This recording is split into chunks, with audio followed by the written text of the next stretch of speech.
Selamat pagi pemirsa, selamat berjumpa dalam acara Ngobrol Sahur bareng VOA yang disiarkan langsung dari studio VOA di Washington DC. Saya Supriyono. Dan saya Nadia Majid. Selama 1 jam ke depan kami akan ngobrol bersama 2 orang tamu di studio, juga Anda di rumah lewat telepon. Dan kami sudah menerima banyak nomor telepon Anda yang berminat untuk ikut berdiskusi dan sebentar lagi teman-teman di studio kami akan menghubungi Anda. Nah pemirsa, sebuah survei menyimpulkan ada lebih dari 300 kelompok agama di Amerika Serikat. Ini tak heran karena kebebasan beragama memang dilindungi oleh Undang-Undang Dasar Amerika Serikat. Dengan keragaman yang begitu tinggi, bagaimana menjaga kerukunan antar agama di Amerika? Apa yang dilakukan para pemimpin agama termasuk para imam untuk menjalin hubungan dengan umat lain? Nah, simak saja liputan VOA berikut tentang seorang imam di sebuah kampus yang memberikan bimbingan akademis dan spiritual kepada mahasiswa Georgetown University. Sejak 1999, Yahya Hendy menjabat sebagai imam di Georgetown University, kampus Amerika pertama yang punya imam tetap. I teach, I counsel, spiritual counseling, academic counseling. Yahya Hendy percaya dialog antar agama mampu memperkaya dan meningkatkan kualitas diri warga Amerika dari berbagai latar belakang. Ia mengajar kelas lintas agama bersama seorang rabi dan pastor.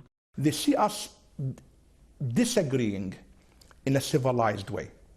It's okay for you to be different from me. It's okay for me to be different from you.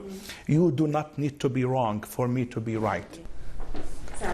Oh, assalamualaikum. Pasca 11 September, peran Imam Hendy semakin intensif. I often get asked to speak in churches, in synagogues, in colleges, in universities about Islam. What is the true message of Islam? Is Islam against women or is Islam for women? Is Islam against violence or for violence? Is Islam a religion of peace or a religion of war? And people are always surprised to know that Islam, the word Islam comes from the word peace. Ia juga berpartisipasi dalam berbagai perayaan di universitas, termasuk wisuda tahun ini. We pray for a new generation committed to tranquility around the world. Dengan ambil bagian dalam berbagai aktivitas kampus, Imam Hendy berharap bisa menyebarkan informasi tentang Islam kepada warga Amerika. Itulah tadi kiprah Imam Yahya Hendy, salah seorang tokoh penggiat hubungan lintas agama serta kerap menyerukan agar Muslim Amerika lebih vokal dalam mengecam kekerasan dan aksi teror. Nah, mari kita bincangkan lebih lanjut tentang dinamika antar agama di Amerika bersama kedua tamu sahur ini. Yang pertama, tokoh warga Muslim Indonesia di Washington DC dan mantan Presiden Asosiasi Muslim Indonesia di Amerika Serikat atau Imam Oscar Zaki. Selamat datang Kang Oscar. Terima kasih, Dan bersama kita juga seorang pemimpin agama, saudara-saudara umat Kristen yang memimpin jamaat di Christian Reformed Church in North America atau CRCNA, Pendeta Tony Thanos. Selamat datang Pak Pendeta. Selamat pagi. Selamat pagi. Ya, ini teman-teman kita di Jawa Timur sedang sahur ini, iya. Pak Tony. Menyiapkan sahur, ada yang mungkin sedang ngulek sambal. Iya, betul. Atau yang sedang goreng ayam atau sebagainya gitu ya ini. Nah, Kang Oscar dulu ya. Kang Oscar ini udah minggu ketiga masuk Ramadan. Sebentar lagi Ramadan akan usai, nggak kerasa ya. Ada nggak kegiatan-kegiatan antar agama atau interfaith dialog misalnya yang dilakukan oleh warga Muslim di Amerika? banyak sekali. Jadi hampir setiap masjid di sekitar Washington di sini membuka diri untuk iftar bersama. Jadi mengundang komunitas dari berbagai interfaith lainnya, dari berbagai gereja atau sinagog untuk mengetahui bagaimana kita menjalankan ibadah Ramadan, menjalankan puasa, dan kenapa kita menjalankan puasa itu. Sepertinya memang umat Muslim di Amerika itu semakin aktif ya, proaktif untuk memperkenalkan diri dan membuka diri, terutama sejak tragedi 2001 itu. Apakah memang ini disengaja atau bagaimana, Kang Oscar? Betul, karena memang masih banyak misunderstanding ya, jadi salah pengertian tentang Muslim, tentang Islam juga, dan cara terbaik adalah dengan memperkenalkan diri gitu loh.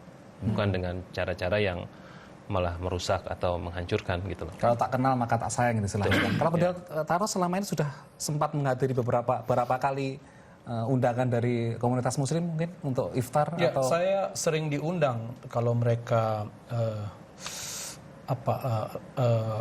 Idul Fitri gitu sama-sama. Jadi habis sholat terus kita kumpul sama-sama, kita bangun relasi di situ. Tapi yang paling utama saya menjaga relasi misalnya dengan teman mantan Presiden Imam ini. Saya jaga relasi baik karena buat saya itu lebih penting dari relasi pribadi terus kita kembangkan dengan organisasi. Kadang-kadang kita langsung masuk organisasi, kadang-kadang ya itu mesti perlu waktu untuk saling, karena masing-masing kita punya grup kan macam-macam lagi denominasi di dalamnya. Gitu. Bagaimana sih sebenarnya kehidupan antar agama itu, Pendeta Tony, di Amerika? Apakah memang damai, sepertinya damai, tidak ada konflik atau bagaimana? Menurut saya di Amerika jauh lebih dalam tanda kutip damai karena sebenarnya nggak mau peduli sama lingkungan yang lain. Dia lebih peduli dengan kelompoknya sendiri. Dan itu tantangan saya ketika 8 tahun yang lalu saya ada di Washington DC ini, berbeda dengan ketika saya di Indonesia. Di Indonesia kita peduli sekali dengan kelompok-kelompok yang lain, lintas iman. Tapi saya melihat orang Kristen di Amerika ini nggak merasa perlu untuk membangun relasi dengan kelompok yang lain. Gitu. Saya nggak tahu, tapi itu mungkin khas ya. Dan karena itu saya katakan tadi dari awal, saya secara pribadi mau memotivasi umat di mana saya hadir untuk mari kita membangun komunikasi, membangun relasi di luar tembok-tembok gereja misalnya. Itu sebabnya apa? Karena mungkin umat Kristen Amerika merasa mayoritas sehingga keperluan untuk merangkul atau mungkin berkenalan dengan kelompok yang lain, minoritas mungkin nggak perlu itu atau gimana? Atau dalam kaitan dengan filosofi Amerika pragmatis. Apa untung saya kalau bergaul dengan kelompok yang lain? Saya sudah cukup di kelompok saya dan saya punya pekerjaan yang baik. Itu kan pragmatis sekali gitu cara berpikir seperti itu. Kamu sekarang merasakan nuansa seperti itu nggak ketika mencoba untuk misalkan merangkul kelompok Kristen di sini? Apakah merasakan semacam mereka, sepertinya mereka tidak perlu atau gitu? Sebenarnya enggak ya, karena saya sendiri personally juga saya punya hubungan baik dengan teman-teman di gereja, teman-teman Indonesia. Beberapa kegiatan banyak yang kita lakukan bersama-sama seperti anak-anak IKPA itu salah satu bukti bahwa kita bisa melakukan sesuatu yang bersama-sama tanpa ada isu agama gitu loh. Dan sebenarnya yang paling penting itu isu-isu lintas agama itu biasanya cuma ada di generasi yang pertama, generasi yang datang dari Indonesia, yang maksudnya masih yang seperti kita gitu loh. Kalau generasi yang kedua, generasi anak-anak yang besar di Amerika itu mereka nggak ada isu kamu agamanya ini, si itu agamanya dia tidak beragama pun mereka nggak ada masalah gitu. Iya. Nah itu apakah apa di dalam masyarakat Amerika yang membuat orang itu, apakah yang tadi seperti Pak Tony bilang bahwa memang mereka tidak peduli dengan kelompok lain, pragmatis, apa kira-kira Kang Oscar? Mungkin salah satu yang yang diterapkan di Amerika, bukan berarti ini cocok diterapkan di Indonesia ya, separation of state and religion. Jadi negara tidak mengurusi agama gitu loh, dan ya seperti itu gitu loh. Ini menarik membahas tentang bagaimana hubungan antara agama dengan negara di Amerika. Nanti akan kita lanjutkan, tapi sebelum itu pemirsa akan kita parkir dulu bro, dan kita teruskan setelah yang satu ini.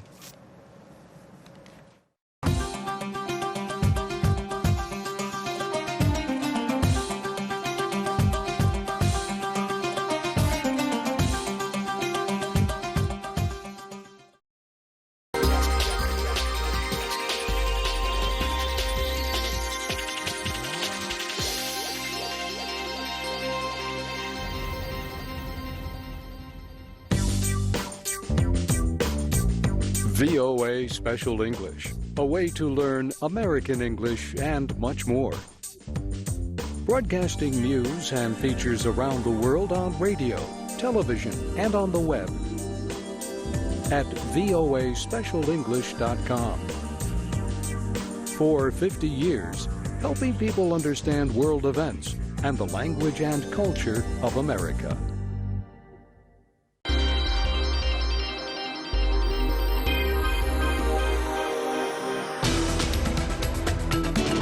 The The Voice of America tells America's story through radio, television, and the internet, delivering news and communicating American values in over 45 languages, using state-of-the-art satellite technology and other emerging forms of digital distribution. Throughout the Cold War, VOA reached across the Iron Curtain with information to closed societies. Moving from shortwave to FM, television, and the internet, the multimedia broadcasts of VOA promote freedom and democracy. If you die, we are die. Don't worry. Whether offering the most comprehensive, fair-minded news or promoting respect for human rights, in countering extremism and fostering discussion, U.S. international broadcasting plays a strategic role in utilizing the most advanced technology tools to inform and influence public opinion.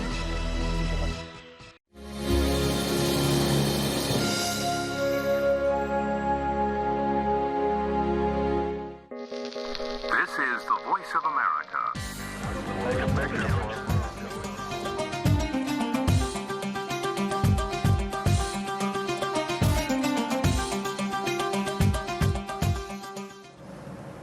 Jumpa kembali dalam Sahur bareng VOA, ngobrol-ngobrol sambil menemani sampean sahur bersama kedua tamu kita, mantan Presiden Asosiasi Warga Muslim Indonesia di Amerika Serikat, Kang Oscar Jaki, dan seorang pendeta yang giat mengadakan dialog antaragama, pendeta gereja CRCNA, pendeta Tony Thanos. Ya? Agak susah ini, singkatannya. Sekali, ya. singkatannya. Tadi Kang Oscar menyinggung masalah pemisahan antara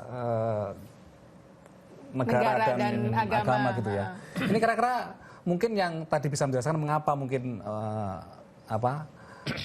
di Amerika mungkin hubungan antara umat agama relatif bisa harmonis, atau mungkin juga bisa jauh ini juga dikatakan Pak Thanos mungkin mereka saling cuek, saling tidak memerlukan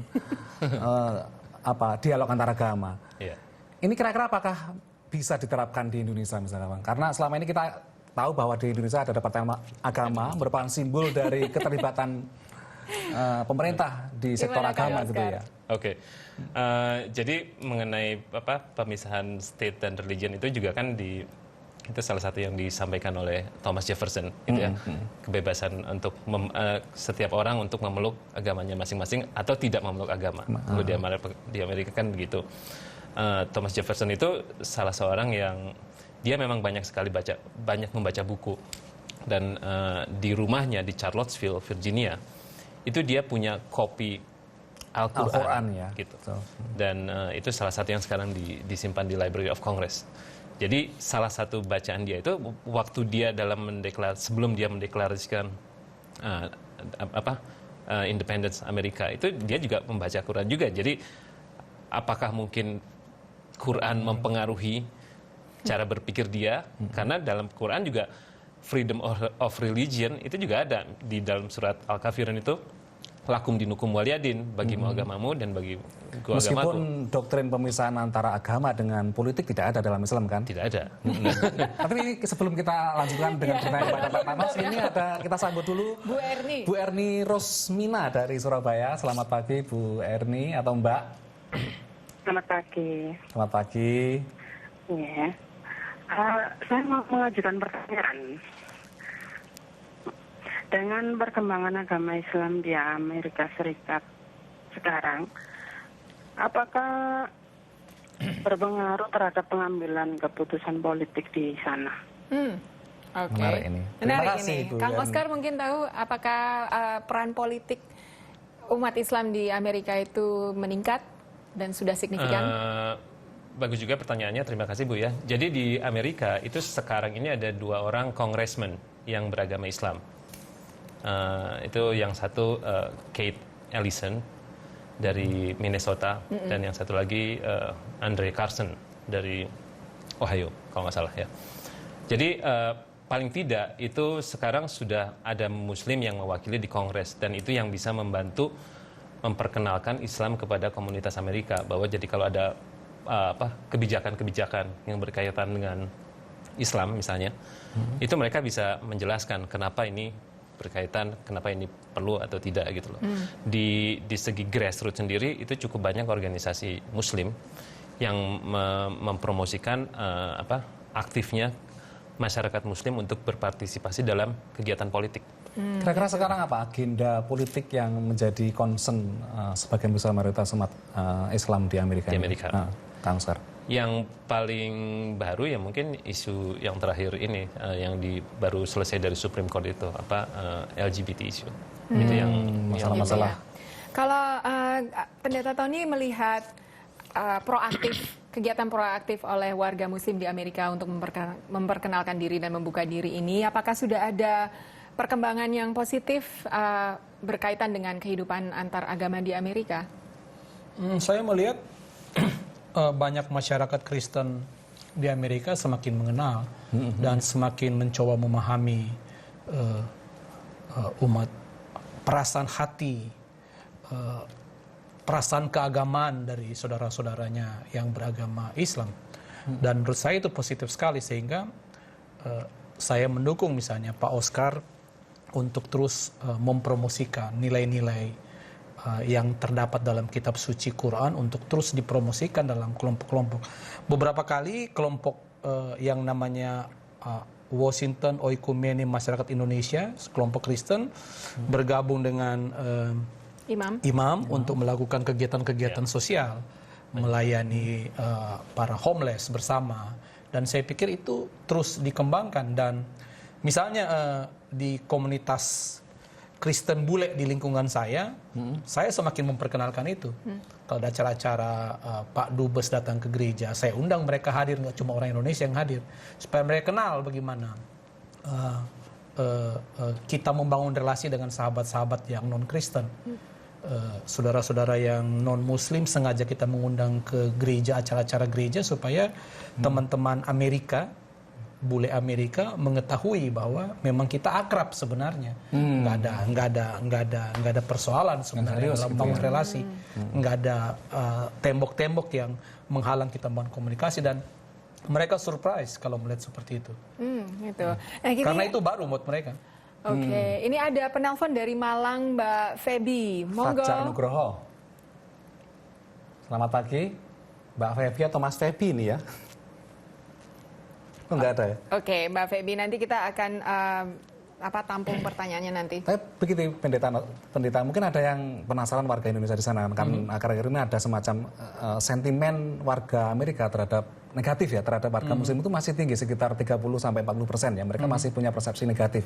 Bahkan kelompok-kelompok evangelik misalkan itu juga masih punya pandangan yang negatif terhadap Islam gitu ya. Nah ini, apakah ini memang suatu yang kira-kira kok masih susah menghilangkan pandangan yang atau persepsi yang negatif untuk pendeta?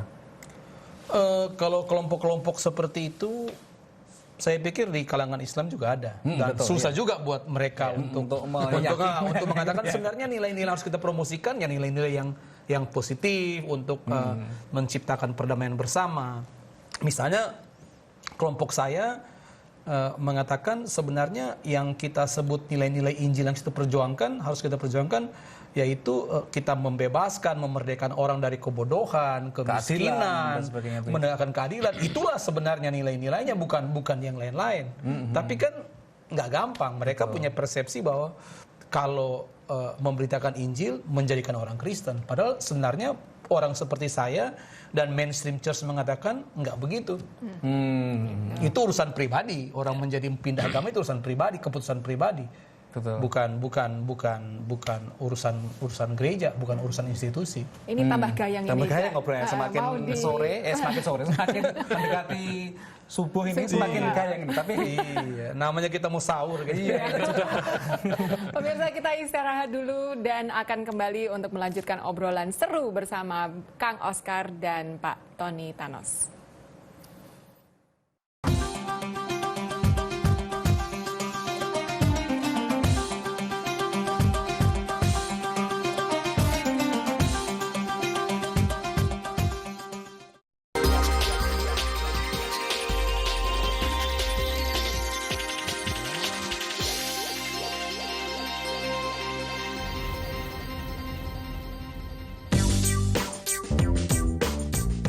VOA Special English, a way to learn American English and much more. Broadcasting news and features around the world on radio, television, and on the web. at voaspecialenglish.com. For 50 years, helping people understand world events and the language and culture of America.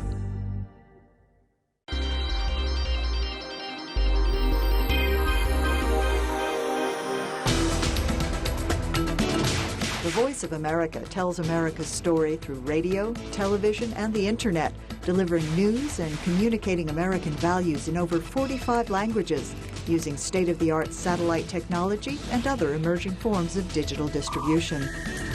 Throughout the Cold War, VOA reached across the Iron Curtain with information to closed societies. Moving from shortwave to FM, television, and the Internet, the multimedia broadcasts of VOA promote freedom and democracy. If you died, we are died. Don't worry.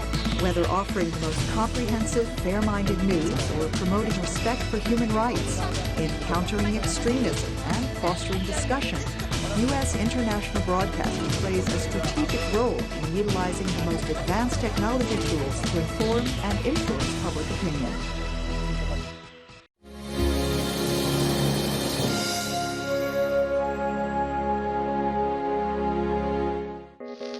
This is the Voice of America.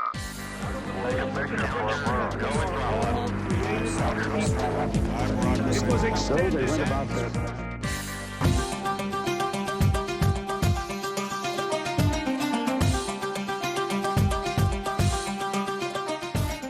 Jumpa kembali dalam Sahur bareng VOA, ngobrol-ngobrol sambil menemani Anda sahur bersama kedua tamu kita, Kang Oscar, mantan Presiden Asosiasi Warga Muslim Indonesia di Amerika Serikat, dan Pendeta Tony Thanos yang giat menggelar atau melaksanakan dialog-dialog antar agama. Tapi sebelum kita ngobrol dengan kedua tamu, akan saya sapa dulu Ibu Wati dari Madiun. Selamat pagi, Ibu Wati. Selamat pagi. Selamat pagi. Pagi. Ya, monggo. Saya mau tanya, Pak. Ya.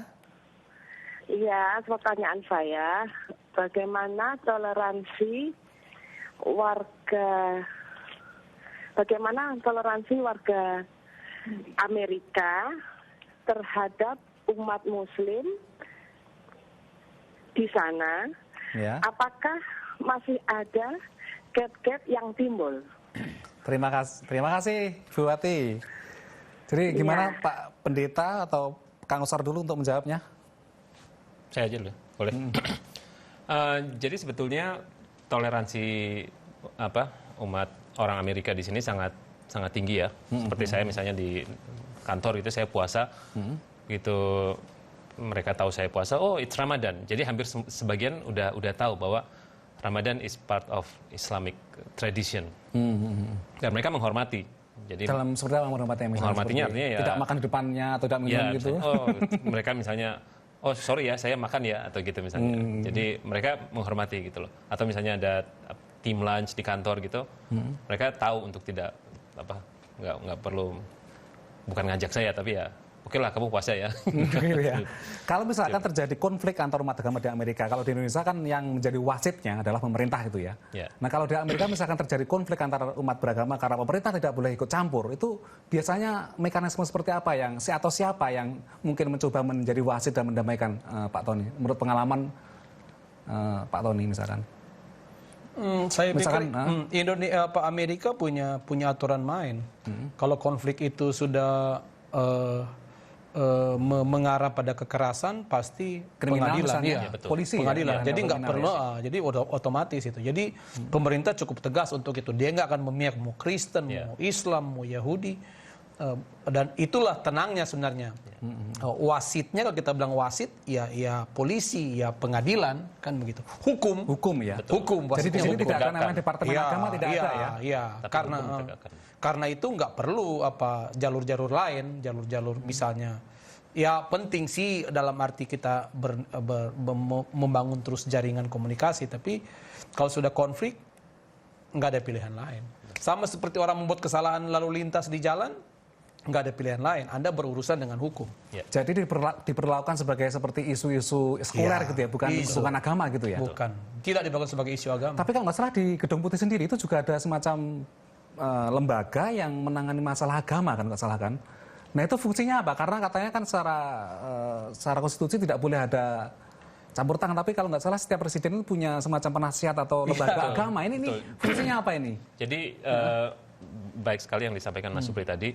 Memang setiap presiden itu mempunyai advisory council, ya, termasuk juga lembaga-lembaga security, national security seperti FBI itu mereka punya advisory council. Jadi dewan yang memberikan anjuran kepada mereka bagaimana berhubungan dengan pihak-pihak tertentu gitu loh. Jadi bagaimana misalnya berhubungan dengan umat Muslim, karena mungkin pemerintah tidak tahu gitu loh bagaimana mengkomunikasikan apa yang mereka ingin sampaikan terhadap warganya yang majemuk ini. Nah, salah satunya yang Muslim ini. Ini kita ambil contoh misalkan masalah pendirian tempat ibadah ya. Kita tahu bahwa umat Muslim Indonesia di Washington DC sampai sekarang pun belum punya tempat ibadah atau masjid ya. Kang Oscar, Anda sudah berusaha keras untuk membangun itu dan sampai sekarang belum berhasil meskipun dana mungkin sudah tersedia ya. Ini kira-kira apa yang terjadi? Apakah memang ada mungkin penolakan dari, saya dengar ada penolakan dari warga atau memang ada persyaratan-persyaratan administratif yang belum dipenuhi? Banyak juga. Aturannya gimana aturan yang mendirikan tempat ibadah? Kalau dari segi aturan itu sebetulnya rumah ibadah itu boleh didirikan di beberapa tempat, misalnya di daerah residensial, artinya di daerah pemukiman itu boleh didirikan. Namanya rumah ibadah, place of worship. Siapa yang di worship itu tidak pengaruh. Tidak pengaruh ya. Betul.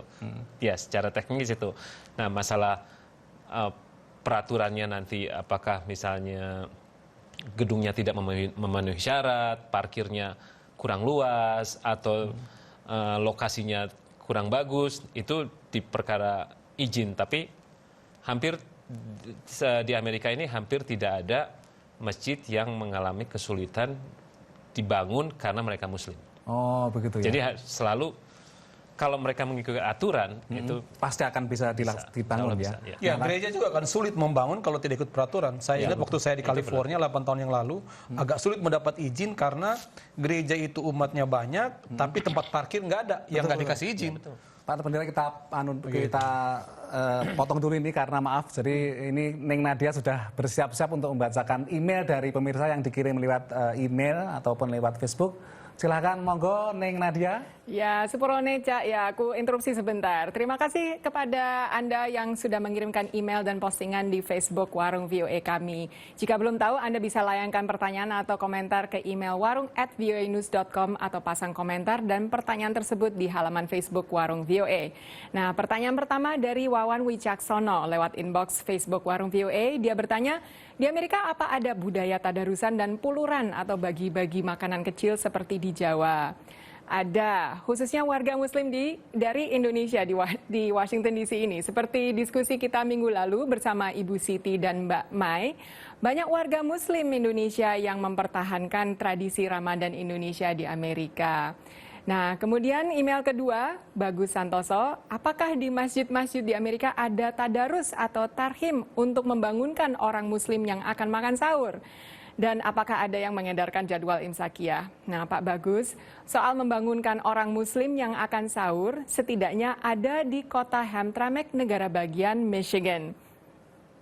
Nah, daerah dekat kota Detroit ini telah menjadi lokasi utama warga Muslim Amerika karena memang mayoritas adalah warga Arab dan ada yang beragama Islam. Nah, pada tahun 2004, Dewan Kota Hamtramck secara resmi membolehkan azan dikumandangkan kepada masyarakat umum kota Hamtramck ini. Tentu ini menjadi kontroversi karena ruang publik di Amerika dilindungi peraturan yang melarang suara hingar-bingar atau kebisingan ya. Tapi sampai saat ini walaupun perdebatan terus lanjut, azan masih bisa didengarkan di kota Hamtramck dan tentu salah satu manfaatnya adalah untuk membangunkan orang untuk sahur. Ketiga, Rahmat Yudianto yang bertanya berapakah pertambahan penduduk Muslim di Amerika setiap tahunnya. Pak Rahmat, tidak mudah untuk mencatat atau menghitung jumlah warga Muslim di Amerika. Salah satu penyebab, selama 5 dekade terakhir, pemerintah Amerika tidak menanyakan agama seseorang pada sensus ataupun pada kartu identitas. Selain itu, keanggotaan jamaah masjid tidak terdaftar, berbeda dengan mungkin keanggotaan di gereja-gereja. Tapi seperti yang minggu lalu diterangkan, tercatat ada peningkatan jumlah masjid di Amerika Serikat sebesar 74% dalam 1 dekade antara tahun 2001 dan 2011. Nah, demikian pertanyaan-pertanyaan yang sempat kami jawab minggu ini. Kami terus menantikan email Anda di warung@voanews.com serta posting-posting Anda di Facebook Warung VOA. Jangan kemana-mana, setelah ini saya dan Supri akan melanjutkan obrolan seru dengan Pak Oscar dan Pendeta Tony Thanos. Tapi sebelum itu, ada yang ingin menyampaikan salam kepada Anda dari rumah, dari jamaah di kota Los Angeles. Las Vegas, maaf. Saya mengucapkan selamat berpuasa. Semoga amal ibadah kita diterima oleh Allah dan dijadikan kita hamba Allah yang disayang dunia dan akhirat. Mudah-mudahan puasa kita lebih baik, lebih diterima Allah, dan lebih khusyuk dalam menjalankan ibadah puasa pada tahun ini. Dan juga sehingga kita dapat menjadi orang yang fitrah, Idul Fitri kembali kepada fitrah dengan rahmat dan ridho Allah Subhanahu wa Ta'ala.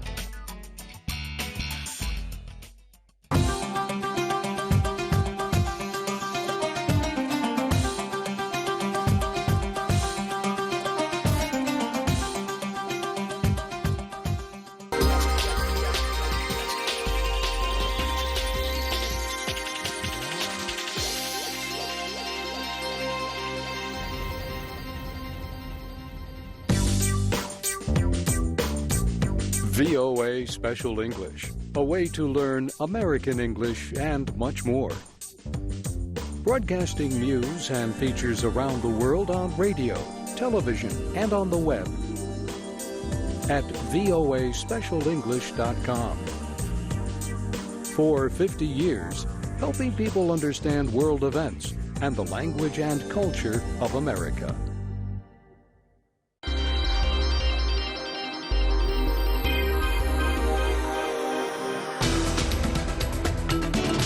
The Voice of America tells America's story through radio, television, and the internet, delivering news and communicating American values in over 45 languages, using state-of-the-art satellite technology and other emerging forms of digital distribution. Throughout the Cold War, VOA reached across the Iron Curtain with information to closed societies. Moving from shortwave to FM, television, and the internet, the multimedia broadcasts of VOA promote freedom and democracy. If you die, we are die. Don't worry. Whether offering the most comprehensive, fair-minded news or promoting respect for human rights, in countering extremism and fostering discussion, U.S. international broadcasting plays a strategic role in utilizing the most advanced technology tools to inform and influence public opinion.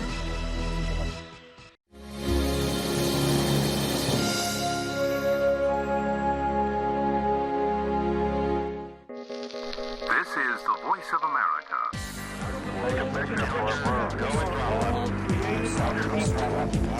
It was extended.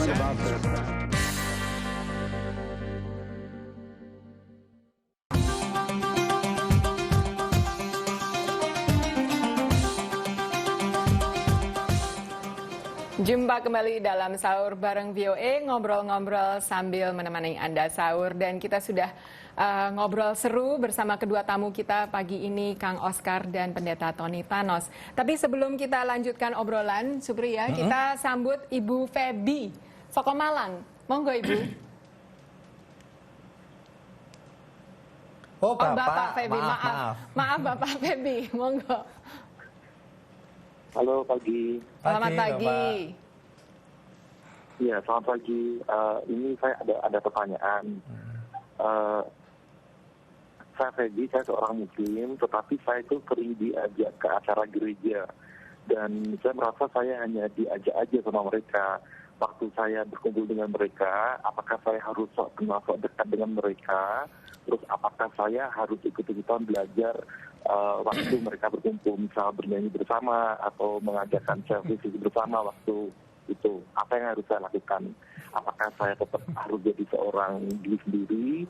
Apakah saya harus sok dekat ke mereka dengan cara saya ikut berkumpul dengan mereka, lalu saya menyanyikan lagu juga pada waktu dan sebagainya. Terima kasih Pak Feby. Ya, ini mungkin kasih. pertanyaan Feby ini dirasakan oleh banyak orang ya, mungkin. Kang Oscar. Tapi Neng, mungkin sebelum dijawab, mungkin perlu diberitakan kepada pemirsa bahwa untuk imsak hari ini untuk Surabaya dan sekitarnya jatuh pada jam 4.12, sedangkan salat subuh itu akan jatuh dimulai jam 4 Dua-dua. Jadi untuk khusus daerah Surabaya dan sekitarnya. Ya, Jadi kembali ke tadi masalah pertanyaan kan Pak Feby. Ini mungkin kecanggungan-kecanggungan sosial ya saat kita ingin berinteraksi dan mendukung interfaith ini.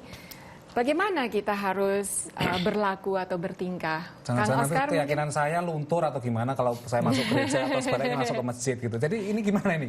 Ada pertanyaan yang cukup menarik dan menggelitik mungkin ya. Kalau saya dulu ya. Oke.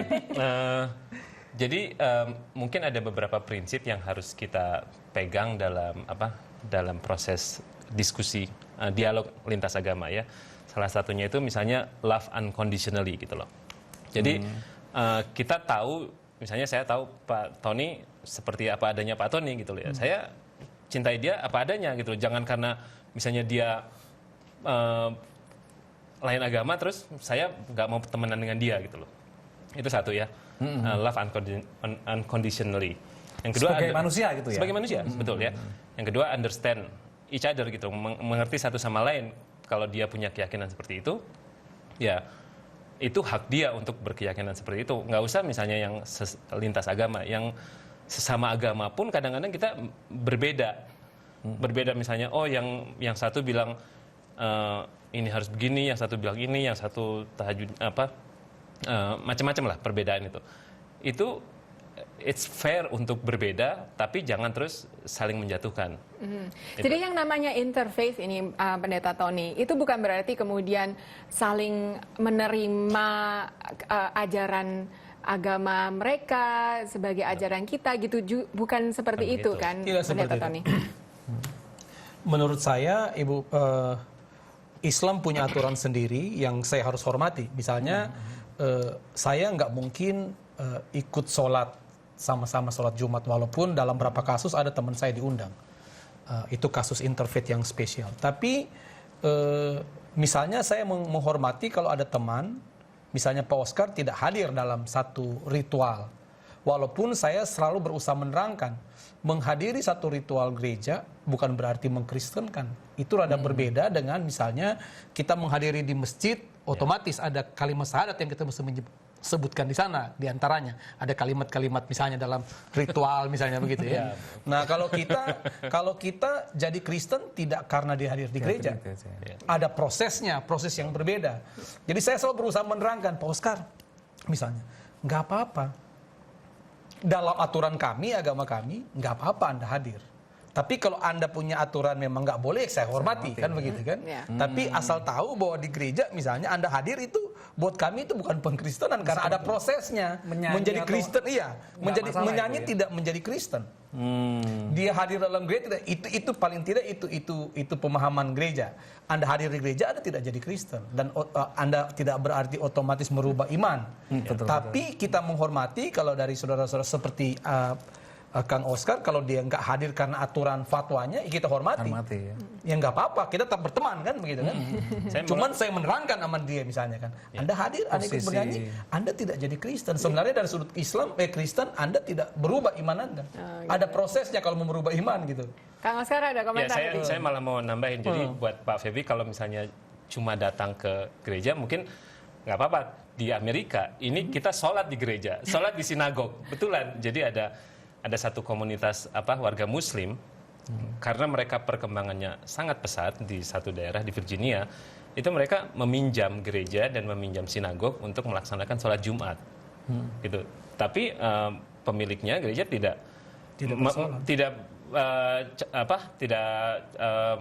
ikut paut gitu loh dengan apa yang mereka lakukan. Silakan pakai gereja untuk sholat, silakan pakai sinagog untuk sholat, dan dari situ hubungannya terjalin dengan umat beragama yang lain gitu. Jadi sebenarnya dialog antar agama atau lintas agama itu bisa hanya terjadi, tidak bisa terjadi pada tataran doktrin atau teologi mengenainya. Mungkin bisa dialog dalam isu-isu sosial mungkin ya. Artinya kalau sudah pada doktrin kan ya udah kita nggak akan ketemu kan gitu kan. Kita masing-masing punya doktrin. Dan kita tadi Kang Oscar bilang kita saling menghormati. Islam ada doktrinnya begini, kalau kita pakai istilah doktrin. Kristen ada ajarannya seperti ini, di Muslim ada fatwanya, ada lembaga pembuat fatwa begini, kita hormati kan begitu kan.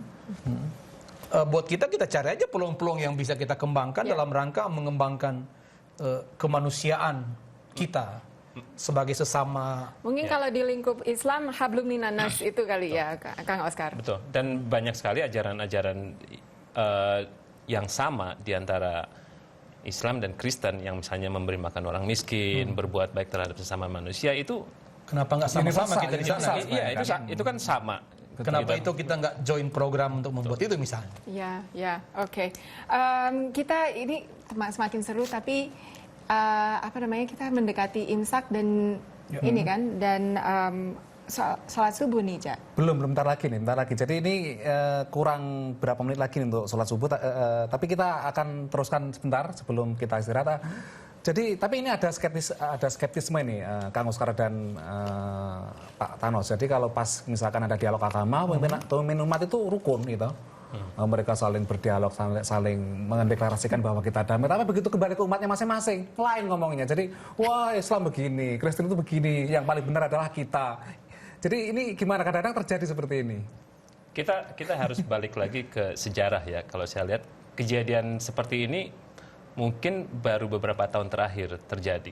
Dulu-dulu itu di Indonesia mungkin tidak ada dikenal istilah dialog antar agama karena it's built in gitu. Ya.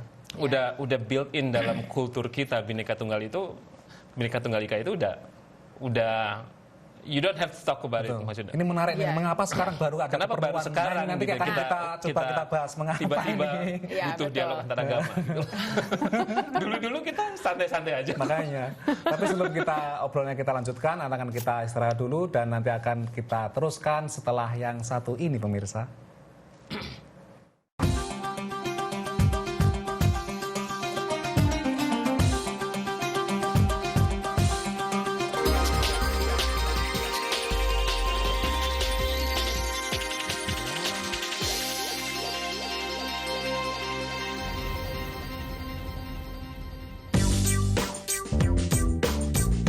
VOA Special English, a way to learn American English and much more.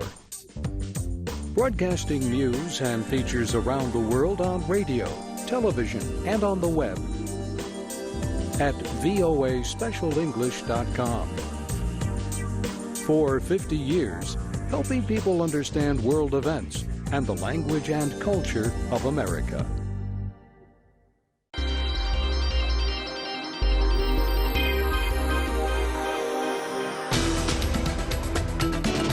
The Voice of America tells America's story through radio, television, and the Internet, delivering news and communicating American values in over 45 languages, using state-of-the-art satellite technology and other emerging forms of digital distribution. Throughout the Cold War, VOA reached across the Iron Curtain with information to closed societies. Moving from shortwave to FM, television, and the Internet, the multimedia broadcasts of VOA promote freedom and democracy. If you die, we are die. Don't worry. Whether offering the most comprehensive, fair-minded news or promoting respect for human rights, in countering extremism and fostering discussion, U.S. international broadcasting plays a strategic role in utilizing the most advanced technology tools to inform and influence public opinion.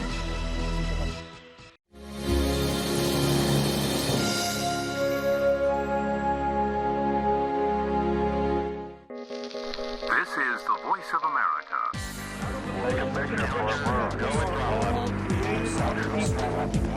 It was extended.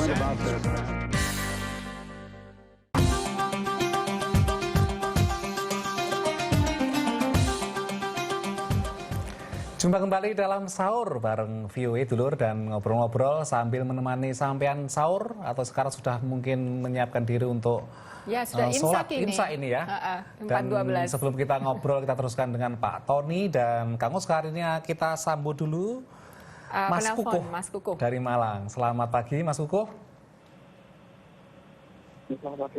Selamat pagi, silahkan monggo. Apakah kurikulum di agama Islam itu ada di sekolah-sekolah di Amerika? Kenapa diperbolehkan gitu? Oke. Seperti apa perayaan fitrinya? Baik, terima kasih. Ada dua. Maaf, yang terakhir. Artinya budaya perayaan Idul Fitri di Amerika itu bagaimana? Baik, terima kasih. Jadi pertama, adakah kurikulum Islam di sekolah-sekolah Amerika, Kang Oscar? Jadi di high school di sini itu salah satu pelajarannya adalah sejarah ya. Nah di dalam pelajaran sejarah itu diperkenalkan berbagai kebudayaan dunia. Salah satunya yang diperkenalkan adalah Islam. Gitu. Tapi lain dengan misalkan mata pelajaran agama di Indonesia kan? Lain dengan mata pelajaran agama. Kalau di Indonesia kan memang mengajarkan bagaimana menjalankan syariah Islam atau kemudian sebaliknya juga di Kristen gitu itu kan? Mungkin kalau kurikulum tentang Islam sendiri di sekolah-sekolah Islam ya, Kang Oscar. Itu di sekolah-sekolah Islam. Itu yang dilakukan community atau atau homeschool juga. Kemudian perayaan Idul Fitri di sini bagaimana? Apakah sama dengan di tanah air? Pakai baju baru, kemudian juga ya, itu angpau ada untuk anak-anak kecil itu. Biasanya kalau perayaan Idul Fitri di sini masih sebagian masih bergabung dengan nasionalismenya gitu ya. Komunitas masing-masing dari negara masing-masing gitu ya. Karena memang komunitas Muslim masih baru gitu ya. Jadi mungkin yang Indonesia masih bergabung dengan Indonesia atau yang Pakistan dengan Pakistan. Tapi ada juga masjid yang memang terbuka Idul Fitri. Siapa saja bisa bergabung di situ gitu. Dan itu yang seharusnya menjadi model gitu. Jangan sampai satu masjid itu spesifik untuk satu negara atau bangsa gitu. Ya, nah melanjutkan diskusi kita tentang interfaith pagi ini ya. Kami dapat kabar dari teman-teman di Surabaya bahwa minggu lalu ada gereja Santa Alusius kalau tidak salah. Mengadakan acara buka puasa bersama. Jadi ini sesuatu yang harus disambut baik ya. Ada kegiatan-kegiatan interfaith seperti ini. Jadi yang mengadakan ini gereja, Nang ya? Gereja Katolik mengadakan buka puasa. Kalau tidak salah juga gereja Pak Tony di Indonesia juga mengadakan buka puasa. Tanggal 23 Juli nanti saya mendapat kabar dari teman saya karena dia tahu saya mau bicara di tempat ini. Dia katakan kami Gereja Kristen Pasundan bersama kelompok NU yang namanya Jakatarup di Bandung dan kelompok Katolik Roma juga membuat buka bersama buat dia sebagai orang Kristen. Ramadan ini ada hikmah tersendiri. Melalui Ramadan kita bisa buka bersama. Menurut teman saya mengatakan, pimpinan gereja mengatakan seperti itu. Saya bilang bagus juga, memang itu kearifan lokalnya Indonesia. Jadi Ramadan selalu dibuat buka bersama, dan ketika buka bersama semua bisa datang. Semua bisa menunjukkan keakraban sebagai sama anggota masyarakat tanpa batas agama. Ya. Tapi memang tadi seperti yang bilang bahwa memang dialog untuk umat beragama di Indonesia itu memang menjadi tren. Ini mungkin di satu sisi mungkin menunjukkan segi positif ya, tapi di sisi lain mungkin juga tadi ada pertanyaan mengapa sekarang? Apakah memang terjadi persoalan dalam hubungan antar umat beragama atau toleransi di Indonesia ini? Kira-kira mengapa kok baru sekarang kebutuhan itu seolah mendesak itu? Kalau misalnya tidak ada dialog agama, kira-kira kurang apa ya gitu lah. Saya kira kalau kita lihat sejarah itu beratus-ratus tahun berbagai agama di Indonesia itu sudah hidup secara rukun. Kita lihat misalnya macam-macam lah, kita udah tahu. Jadi yang mungkin perlu kita telah kembali kenapa baru sekarang, dan mungkin banyak yang masih baru belajar Islam atau belajar sama-sama yang lain juga gitu loh. Gimana kita meningkatkan ilmu pengetahuan kita tentang ajaran masing-masing aja. Yang penting itu dulu gitu. Dan sebetulnya kalau kita semakin dalam mempelajari agama masing-masing, itu kita akan lihat bahwa respect terhadap agama lain itu ada gitu. Mungkin poinnya Kang Oscar adalah untuk apa dibahas program-program atau kegiatan interfaith kalau memang sudah ada sehari-hari, bahkan sejak nenek moyang orang Indonesia sejak dulu begitu ya. Jadi memang harusnya itu mungkin sudah harus dihayati lagi. Tapi kenapa kok sekarang justru seolah dilembagakan itu ya? Jadi namanya kegiatan-kegiatan interfaith di Indonesia itu mungkin Pak Thanos dari sisi umat Kristiani bisa menjelaskan mengapa ini perlunya ada lembaga-lembaga atau mungkin dilembagakan ya itu namanya dialog antar umat beragama. Kalau menurut saya karena semakin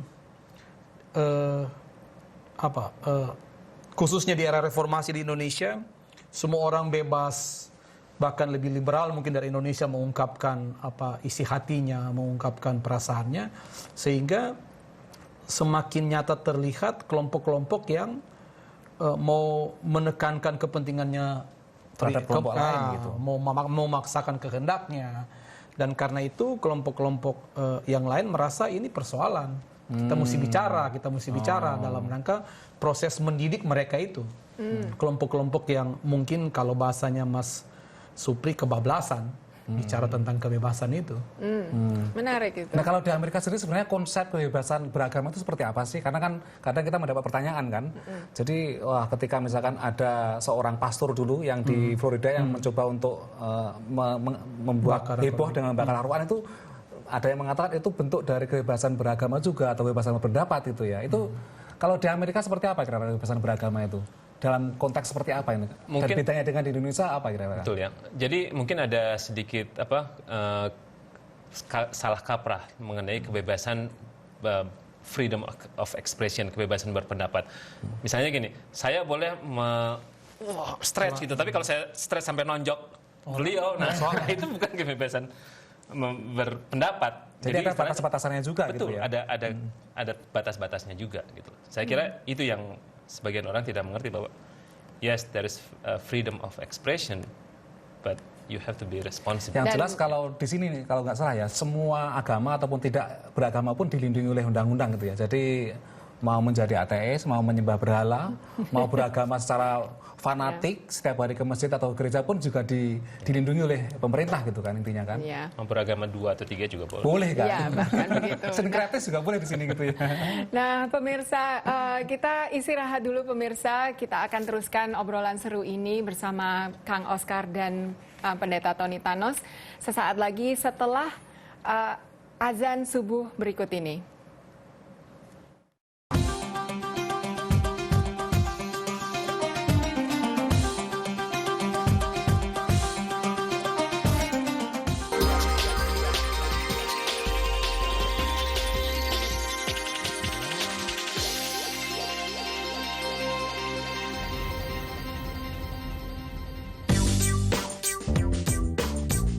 VOA Special English, a way to learn American English and much more. Broadcasting news and features around the world on radio, television, and on the web at voaspecialenglish.com. For 50 years, helping people understand world events and the language and culture of America.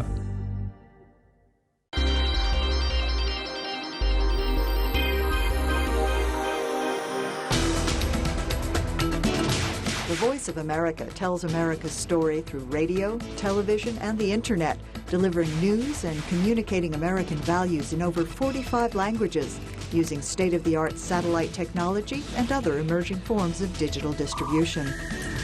Throughout the Cold War, VOA reached across the Iron Curtain with information to closed societies. Moving from shortwave to FM, television, and the Internet, the multimedia broadcasts of VOA promote freedom and democracy. If you die, we are dying. Don't worry.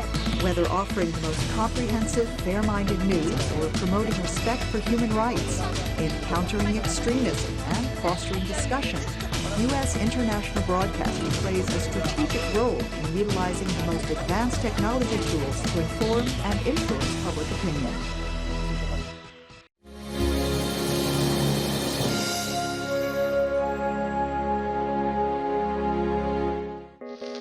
This is the Voice of America.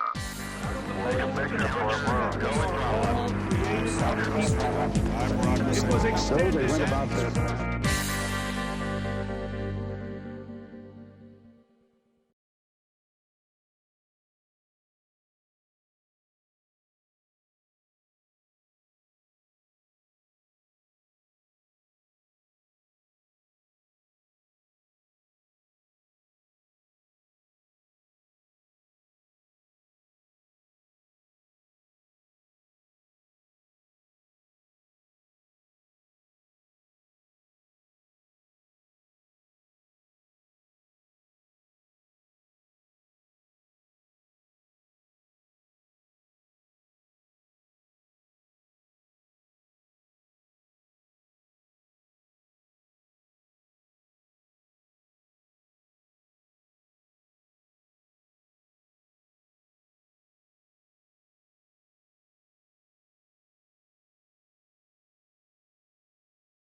Nah, berjumpa kembali dalam Sahur Bareng VOA yang membahas tema tentang dialog antar umat beragama atau lintas beragama. Ya.